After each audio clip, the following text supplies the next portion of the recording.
ইসলামের উপরে আমল করলি কিন্তু আসল ধর্ম পাও নাই। আসল ধর্ম তো খ্রিস্টান ধর্ম, আসল ধর্ম তো ইহুদি ধর্ম। আমাকে এরকম বলতেছিল, তখন আমি বলছি যে না, এটা ঠিক না।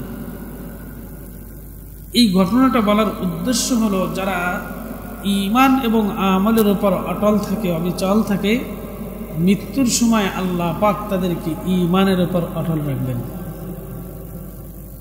মৃত্যুর সময় কি করবেন?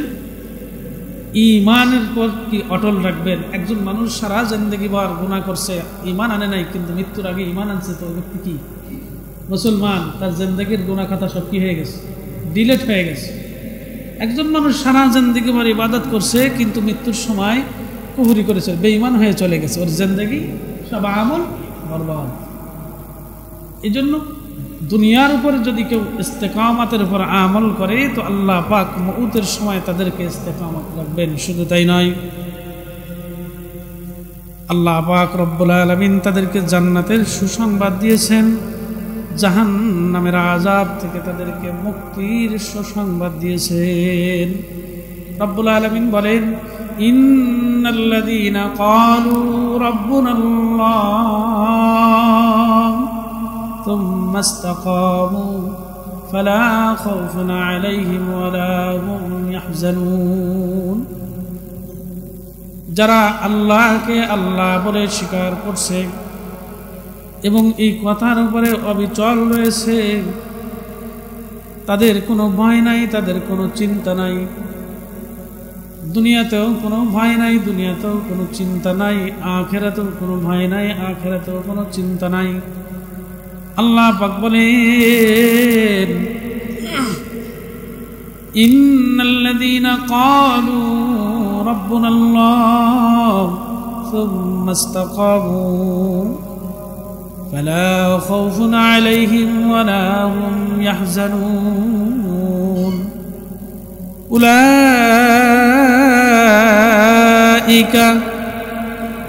আসহাবুল জান্নাতি খালিদিনা ফিহা। এই যারা ইস্তেকামতের আমল করছে, আল্লাহকে আল্লাহ বলে স্বীকার করছে, তারা তাদের ঈমানের উপর দৃঢ় রয়েছে, অবিচল রয়েছে। বলে উলাইকা, উরাই, ওই সকল মানুষ হলো জান্নাতি মানুষ। আসহাবুল জান্নাত, ওরা জান্নাতের বাসিন্দা। শুধু বাসিন্দা নয়, খালিদিনা ফিহা, অনন্ত অসীমকাল সেখানে তারা থাকবে। জান্নাতের সুসংবাদ দিয়েছেন, ওই সকল মানুষ, ওরা সকলেই কি জান্নাতের বাসিন্দা, ওরা সেখানে অনন্ত অসীমকাল থাকবে। তাহলে ঈমানের উপর আমলের উপর ইস্তেকামত করার কারণে আল্লাহ পাক রব্বুল আলামিন তার মৃত্যুর সময় ঈমানের উপর অটল রাখবেন, অবিচল রাখবেন, জাহান্নাম থেকে মুক্তি দান করবেন এবং তাদেরকে জান্নাতের বাসিন্দা হিসেবে ঘোষণা করে দিয়েছেন। এর থেকে বড় পাওয়ার কি হইতে পারে? এই জন্য আল্লাহ পাক রব্বুল আলামিন যতদিনে দুনিয়ার হায়াতে জিন্দেগিতে বাঁচায় রাখেন, তো ঈমান এবং আমলের উপর অবিচল থাকবো, এরকম বদ্ধপরিকর নিয়ত গ্রহণ করি। আল্লাহ পাক রব্বুল আলামিন আমাদের সকলকে আমল করার তৌফিক দান করেন, ভালো কাজে আসার তৌফিক দিয়েছেন। দুনিয়ার বুকে সর্ব উৎকৃষ্ট স্থান মসজিদ। আল্লাহ পাক রব্বুল আলামিন আমাদেরকে আসার তৌফিক দিলেন, সহ যত ধরনের নিয়ামতরা যে দান করছেন, সকল প্রকারের নিয়ামতের কৃতজ্ঞতার স্বরে জবান খুলে শুকরিয়া আদায় করি, বলি আলহামদুলিল্লাহ। আল্লাহ পাক রব্বুল আলামিন আমাদেরকে তৌফিক দিয়েছেন, সুযোগ দিয়েছেন, বিদায় আসতে পেরেছে। একথার পরিপূর্ণ বিশ্বাস, একথার পরিপূর্ণ ইয়াকিন দিলে বদ্ধমূল করে নাও যে আল্লাহ পাক রব্বুল আলামিন যদি সুযোগ না দিতেন, তাহলে আমাদের কারোরই শক্তি ছিল না আজকের মসজিদে জুমার নামাজের জন্য আসলো। সম্মানিত হাজিরিন, আলোচনার বিষয়বস্তু সকলের জানা। গত জমায় আলোচনা করছিলাম, কিন্তু আলোচনাটা থেকে গেছিল কিছুটা বাকি। সে বাকি অংশ আজকে আলোচনা হবে ইনশাআল্লাহ। আলোচনার বিষয়বস্তু ছিল ঈমান ও আমলের উপর অবিচল থাকা, অটল থাকা মৃত্যু পর্যন্ত। দুনিয়ার জিন্দেগিতে বহু আবেদ দেখা গিয়েছে, বহু আবেদ ছিল যারা ইবাদত করেছে, কিন্তু তাদের ইবাদতের উপরে তারা অটল থাকতে পারে নাই। আমাদের এই সমাজে বহু মানুষ আছে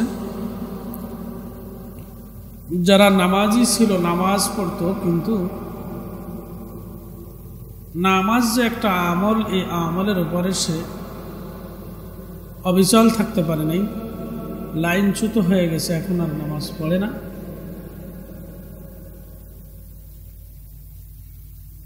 এরকম অনেক মানুষ এ সমাজে আছে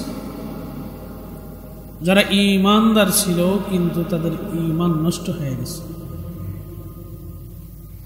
সাধারণত নামাজ না পড়লে আমরা বুঝতে পারি যে ব্যক্তি নামাজ পড়ে না, বেনামাজি।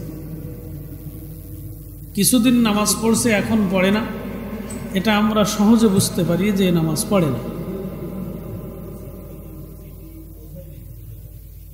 কার বাড়ি পৌঁছায়নি? সবার বাড়ি পৌঁছেছে। ওনার নামে চিঠি করে দিইনি আমার কাছে, যতগুলো দিছিল সব পৌঁছে দেওয়া হয়েছে। ওনার নাম হয়েছে তো কালকে রাত্রি।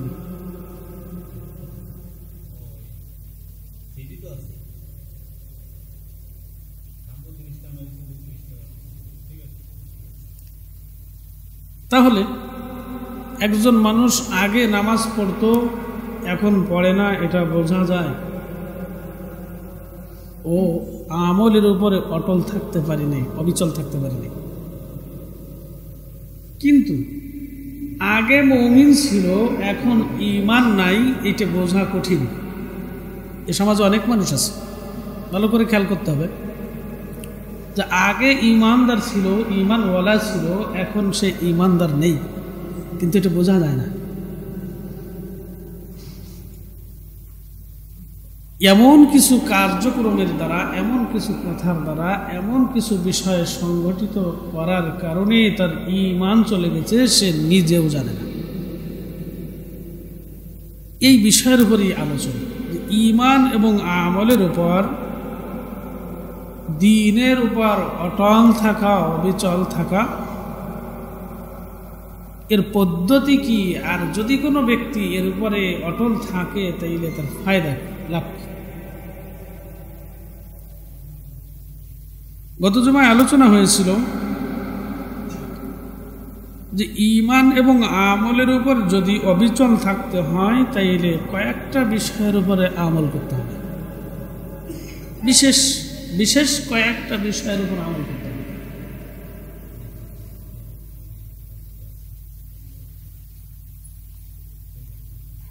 তার মধ্যে আলোচনা করেছিলাম, আজকেও আলোচনা হবে ইনশাআল্লাহ।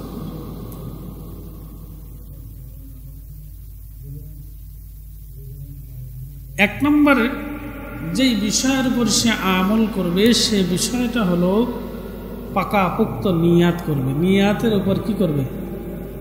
শুদ্ধ নিয়াতের উপর আমল করবে, পাকাপোক্ত নিয়াত।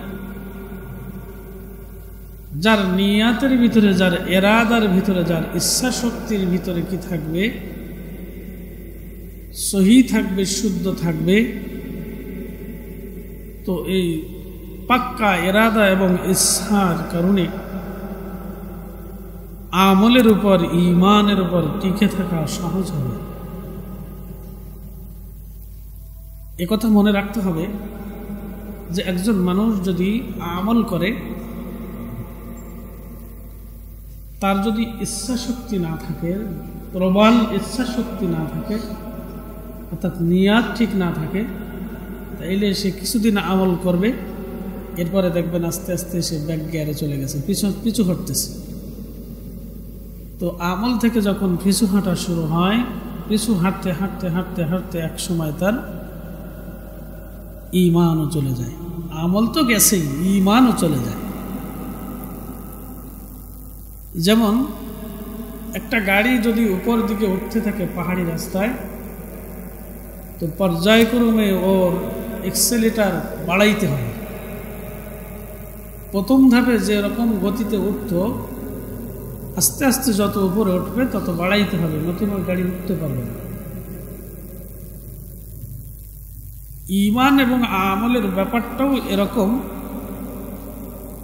আস্তে আস্তে ঈমান এবং আমলের গতি বাড়াইতে হবে, নতুবা পিছু হটতে হটতে এক সময় এসে ঈমান থেকে বাহির হয়ে যাবে, খারেজ হয়ে যাবে। আমল তো যাবেই, পরিশেষে ঈমানও চলে যাবে।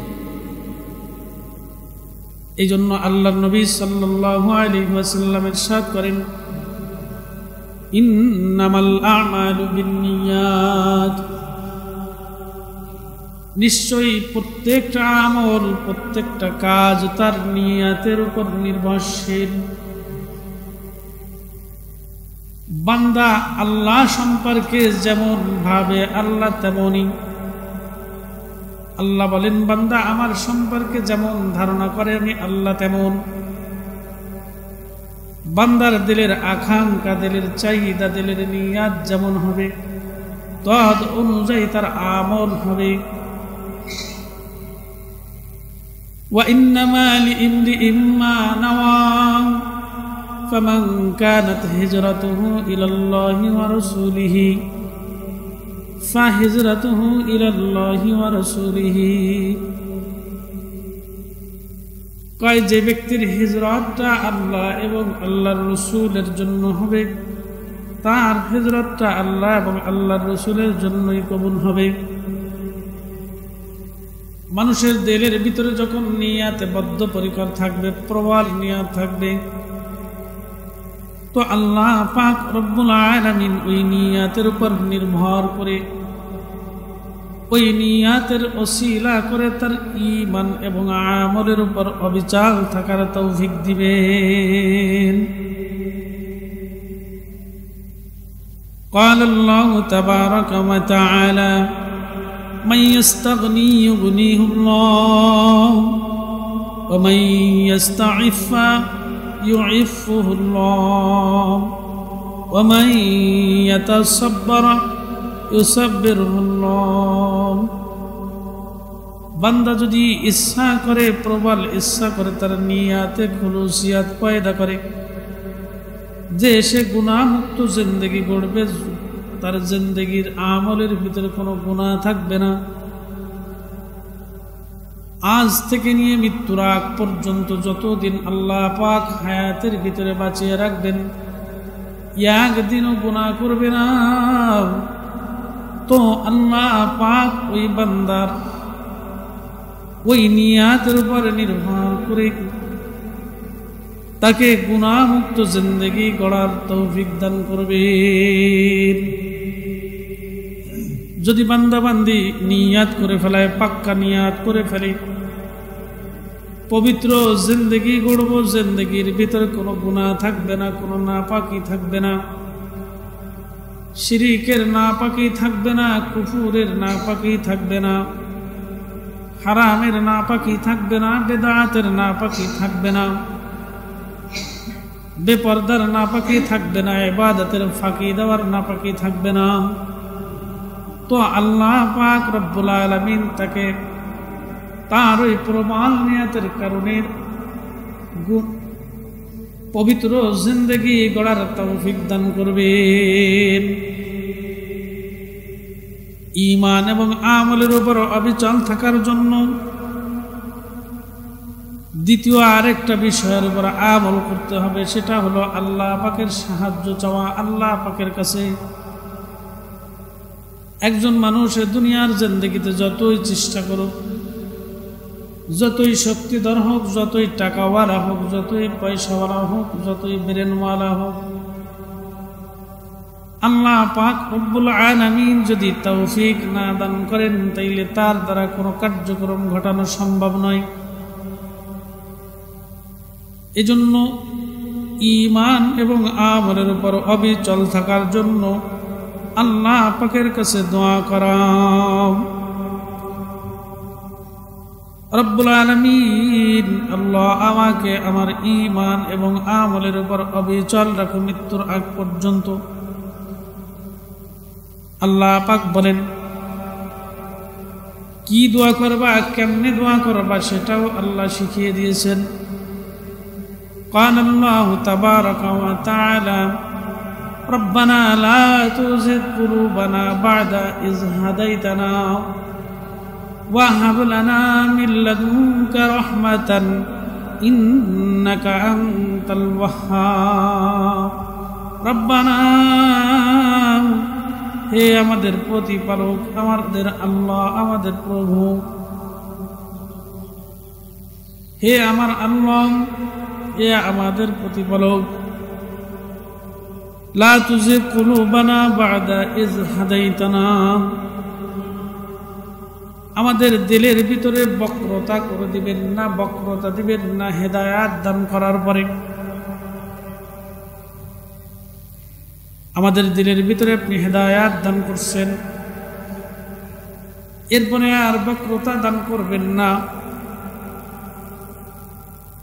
এবং আমাদেরকে আপনার খাস রহমত থেকে রহমত দান করেন। নিশ্চয় আপনি আল্লাহ বড় দানশীল। এই যে দোয়া করছে, আল্লাহ আমার কদমকে কি করো অবিচল রাখো ইলা ইয়াউমিদ্দিন, কিয়ামত পর্যন্ত তোমার দ্বীনের উপর। আল্লাহ আমার জবানকে অবিচল রাখো তোমার দ্বীনের উপর কিয়ামত পর্যন্ত। এরকম প্রত্যেকটা বিষয় আমলের ব্যাপারে, ঈমানের ব্যাপারে আল্লাহ পাকের কাছে দোয়া করা। 3 নম্বর, আল্লাহ পাকের জাতকে এবং আখিরাতকে সামনে রেখে আমল করা। যদি কোনো বান্দাবান্দি দুনিয়ার জিন্দেগিতে চলে, এই দুনিয়ার জিন্দেগিতে চলার জন্য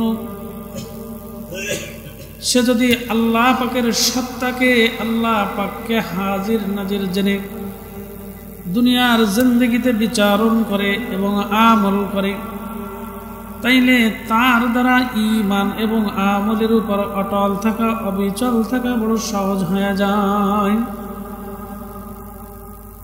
গত জুমায় বলছিলাম, যদি কোনো ব্যক্তিকে দেখানোর জন্য কোনো কাজ করে, তাইলে যাকে দেখানোর জন্য কাজ করো ব্যক্তি যতক্ষণ সামনে হাজির থাকে ততক্ষণ কাজ ভালো হয়। একজন মালিক, একজন কর্মচারী কাজ করে মালিকের সামনে, মালিক যতক্ষণ থাকে ততক্ষণ কাজ ভালো হয়। এরপরে যখন মালিক থাকে না তখন কিন্তু আর আগের মতো কাজ হয় না। ঠিক ঈমান এবং আমলের উপর অবিচল থাকার জন্য আল্লাহ পাকের জাতকে, আল্লাহ পাকের সত্তাকে, আখিরাতকে সামনে রেখে, হাজির নাজির রেখে যদি কেউ আমল করে, তার ঈমান এবং আমলের উপর অবিচল থাকা বড় সহজ হয়ে যায়।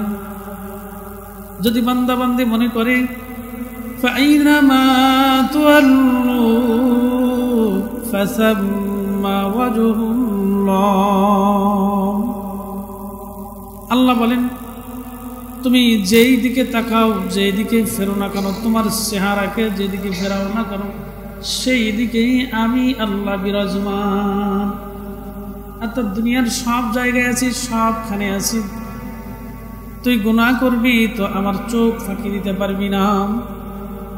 এটা যদি আমার দিলের ভিতরে থাকে যে আল্লাহ পাক সব কিছু দেখেন, তাহলে বান্দাবান্দি যখন আমল করবে, নেকের কাজ করবে, তো কাজটা সুন্দরভাবে করবে, সহি শুদ্ধভাবে করবে। যখন খারাপ কাজের দিকে ধাবিত হবে, তো আল্লাহ পাকে হাজির নাজির জানার কারণে ওই খারাপ কাজ থেকে সে বিরত থাকবে। কয় বান্দাবান্দি তুই ইবাদত করবি, উবুদুল্লাহ কাআন্নাকা তারাহ, এই বান্দাবান্দি তুই ইবাদত করবি তো দিলে দিলে খেয়াল পয়দা করবি যে আমাকে আমার আল্লাহ দেখে। তুই দিলে দিলে খেয়াল করবি আমি আমার আল্লাহকে দেখি, কাআন্নাকা তারা, আমি আমার আল্লাহকে দেখি। আমার আল্লাহর সামনে হাজির, তো দেখবেন এই ইবাদতটা বড় সুন্দর হয়। কারণ আল্লাহর সামনে ইবাদতটা বড় শুদ্ধ হইতে হবে। দুনিয়ার কোনো এমপি মন্ত্রী বড় কোনো ব্যক্তিত্ব যদি আসে হাজির হয়, তাইলে তার সামনে একজন মানুষ যায় জীর্ণ শীর্ণ অবস্থায় যাইতে পারে না। ভালো পোশাক পরিধান করে, অত্যন্ত নম্র ভদ্রতা সহকারে তার সামনে যায়, আদবের সহিত কথা বলে। কেন? কয় মন্ত্রী অখুশি হয়ে যাবে যদি আমার খারাপ আচরণ হয়। কোর্টে যখন ম্যাজিস্ট্রেটের সামনে আসামি দণ্ডায়মান হয়, তো বড় আদবের সহিত দাঁড়ায়। যত বড় খুনি হোক, যত বড় উচ্ছৃঙ্খল মানুষ হোক, ম্যাজিস্ট্রেটের সামনে বড় নম্র ভদ্র হয়ে দাঁড়ায়। কেন? কয় ম্যাজিস্ট্রেটের নেক নজর যদি পায়, তাইলে খালাস পাইলেও পাইতে পারি। তো বান্দাবান্দি যখন আল্লাহ পাকের সামনে দাঁড়াবে, যখন ইবাদতে দাঁড়াবে, তো আল্লাহ বলেন তুই দিনে এই খেয়াল পয়দা করবি যে তুই আমি আল্লাহকে দেখো। উবুদুল্লাহ কাআন্নাকা তারাহু ফাইন লাম তাকুন তারাহু, যদি তুই আমাকে দেখতে না পাও, ফাইন লাম তাকুন তারাহু ফাইন্নাহু ইয়ারাক, তাইলে তোর দিলে খেয়াল পয়দা করবি আমাকে আমার আল্লাহ দেখে। অর্থাৎ ইবাদত করতেছি, আমার ইবাদতটা আল্লাহ দেখতেছে। আমি রুকু করতেছি, আমার রুকুটা আল্লাহ দেখে। আমি সিজদা করতেছি, আমার সিজদাটা আমার আল্লাহ দেখে। আমি রাস্তা দিয়ে হাঁটতেছি, আমার প্রতি আমার আল্লাহ আমাকে দেখে। দুনিয়ার যেই কাজ করি না কেন, সর্বকাজ সব জায়গায় আল্লাহ পাক দেখেন। আল্লাহ পাকের জাতকে হাজির জানছে, তো তার ঈমান এবং আমলের উপর অবিচল থাকা সহজ হয়ে গেছে। আখিরাতকেও যদি সে সামনে হাজির রাখে, আজকের গুনার কাজ করবো তো ময়দানে মাশারে আখিরাতে আল্লাহ পাক দণ্ডায়মান করবেন। আখিরাতের আদালতে আমার বিচার হবে, বিচারে আমার অন্যায়ের জন্য আল্লাহ পাক আমাকে সাজা দান করবেন। এই যে আল্লাহ পাকের জাতকে সামনে রাখা, হাজির রেখে যদি ইবাদত করা হয়, যদি ঈমান ও আমলের উপর অবিচল থাকা বড় সহজ হয়ে যায়। ঈমান এবং আমলের উপর যদি কোনো মানুষ অবিচল থাকে, তাইলে তার লাভ কি হয়, ফায়দা কি হয়? এক নম্বর ফায়দা হলো দিন থেকে কখনো সে সরে যায় না। ইস্তেকামতের উপর আমল করার কারণে একজন মানুষ, তার সর্বপ্রথম ফায়দা হলো সে দিন থেকে সরে যায় না, সে দিনের উপর অটল থাকে, অবিচল থাকে। ঈমান এবং আমলের উপরে ইস্তেকামত করার কারণে মুসলমান হিসেবে, মুমিন হিসেবে, ঈমানদার হিসেবে, খাঁটি মুমিন হিসেবে মৃত্যুবরণ করে দুনিয়া থেকে যাওয়া যায়। আর যদি তার ঈমান আর আমলের উপরে ইস্তেকামত না থাকে, তাইলে আস্তে আস্তে তার আমল থেকে দূরে সরতে থাকে। আমল থেকে দূরে সরতে সরতে এক সময় ঈমান থেকে দূরে সরে বেঈমান হয়ে যায়। দুই নম্বর, যারা তাদের ঈমান এবং আমলের উপর অবিচল থাকে, তাদের দিলটা বড় নরম হয়। যারা ঈমান এবং আমলের উপর অবিচল থাকে, তাদের দিল নরম হয়, শক্ত হয় না। পক্ষান্তরে যারা তাদের ঈমান এবং আমলের উপর অবিচল নাই, তাদের দিলটা বড় কঠিন হয়ে যায়। একজন মানুষ সে তার ঈমান এবং আমলের উপর অবিচল রয়েছে, তো তার দিল নরম। ওই নরম দিলে যদি দ্বীনের কথা বলা হয় সেটা ভালো লাগে, যদি ইসলামের কথা বলা হয় সেটা ভালো লাগে, যদি শরীয়তের কথা বলা হয় সেটা ভালো লাগে। কিন্তু যাদের দিল বড় শক্ত হয়ে যায়, কঠিন হয়ে যায়, ওদেরকে যতই দ্বীনের কথা বলো, যতই শরীয়তের কথা বলো, যতই আমলের কথা বলো, কোনোটাই ভালো লাগে না, ওগুলো খারাপ লাগে। নরম দিলওয়ালা মানুষ তার কলব, তার ঈমান, তার আমল নেকের দিকে ধাবিত করেন, নেকের দিকে আকর্ষিত করেন। আর যাদের দিল বড় কঠিন, বড় শক্ত, তাদের কলব, তাদের দিল শক্ত হওয়ার কারণে তারা গুনার দিকে ধাবিত হয়। 3 নম্বর, যারা ঈমান এবং আমলের উপরে ইস্তেকামত থাকবে, মৃত্যুর সময় আল্লাহ পাক তাদেরকে ঈমান এবং আমলের উপর অবিচল রাখবেন এবং জাহান্নামের আযাব থেকে তাদেরকে মুক্তি দান করবেন। যারা ঈমান এবং আমলের উপর অটল থাকবে, অবিচল থাকবে, আল্লাহ পাক তাদেরকে জান্নাতের সুসংবাদ দিয়েছেন। যারা দুনিয়ার উপরে ঈমান এবং আমলের উপর অবিচল রয়েছেন, মৃত্যুর সময় আল্লাহ পাক তাদেরকে ঈমানের উপর অটল রাখবে। এই যে কথাটা বলা হলো যে মৃত্যুর সময় আল্লাহ পাক ঈমানের উপর অটল রাখবেন, যখন মানুষ মৃত্যুবরণ করে, মৃত্যুর সময় ঘনিয়ে আসে, তখন শয়তান তাকে ওয়াসওয়াসা দিতে থাকে। ওয়াসওয়াসা দিয়ে ওই ব্যক্তিকে ঈমান থেকে সরায় নিয়ে যাওয়ার চেষ্টা করে। বড় একজন আলেম মৃত্যু শয্যায় শায়িত,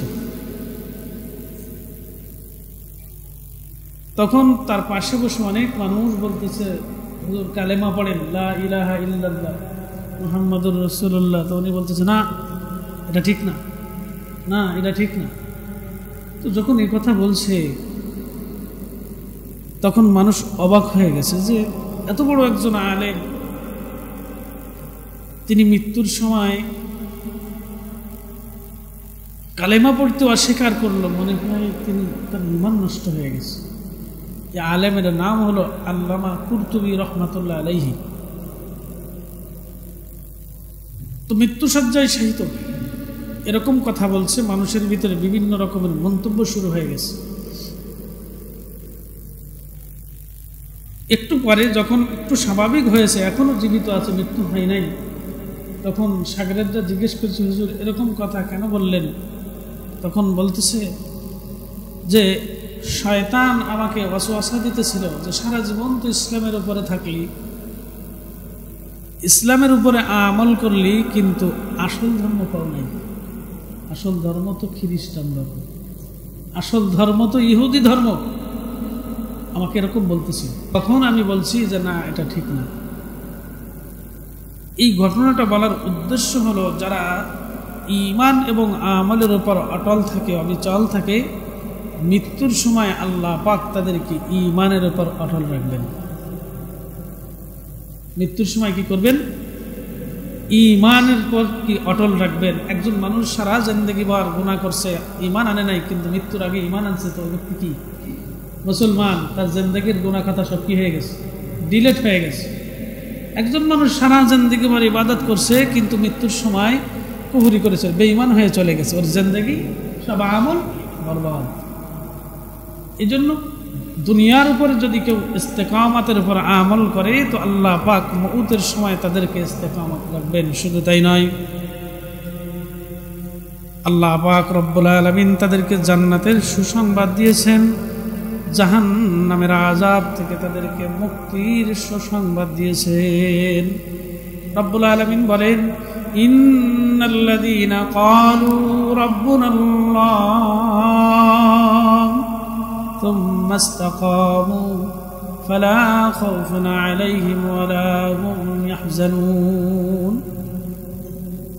যারা আল্লাহকে আল্লাহ বলে স্বীকার করছে এবং এই কথার উপরে অবিচল রয়েছে, তাদের কোনো ভয় নাই, তাদের কোনো চিন্তা নাই। দুনিয়াতেও কোনো ভয় নাই, দুনিয়াতেও কোনো চিন্তা নাই, আখিরাতেও কোনো ভয় নাই, আখিরাতেও কোনো চিন্তা নাই। আল্লাহ পাক বলেন, ইন্নাল্লাযীনা ক্বালু রাব্বুনাল্লাহ সুম্মা ইসতাকামু ফালা খাউফুন আলাইহিম ওয়ালা হুম ইয়াহজানুন।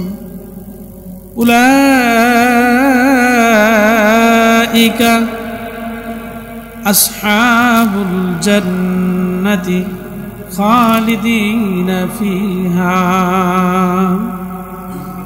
এই যারা ইস্তেকামতের আমল করছে, আল্লাহকে আল্লাহ বলে স্বীকার করছে, তারা তাদের ঈমানের উপর দৃঢ় রয়েছে, অবিচল রয়েছে, বলে উলাইকা উরাই ওই সকল মানুষ হলো জান্নাতি মানুষ।